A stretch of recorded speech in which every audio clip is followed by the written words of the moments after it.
లోకంలో ఆడవాళ్ళందరూ కూడా చాలా బాగా సుఖపెట్టేస్తున్నాం పురుషుల్లో కండి దృష్టిలో పెట్టుకుని ఆయనకి 8 కార్లు ఉన్నాయి, 7 అంతస్తుల భవనాలు ఉన్నాయి, నన్ను మీరు అలాగే చూడాలని హఠం చేస్తే ఈ లోకంలో ఏ పురుషుడు బ్రతకలేడు. అది కాదు ఆడది కోరేది. స్త్రీ అలా కోరితే పురుషుడు బ్రతికెక్కడుందండి?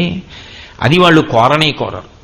వాళ్ళు కోరేది ఏమిటంటే నీలాంటి భార్య దొరకడం నా అదృష్టం అని ఒక్క మాట అనగలిగితే చాలు. ఆ పురుషుడి కోసం చచ్చిపోవడానికి సిద్ధపడతారు. అలా అనకపోయినా వాళ్ళు అలాగే బతుకుతారు. అందుకు కదూ నెలకి 3 వానల్లో 1 వాన ఈ దేశంలో. తప్ప ఇలా ఉండి నన్ను సుఖపెట్టాలని వాళ్ళు కోరరు. కానీ కడుపు నిండా అన్నమైనా పెట్టాలా?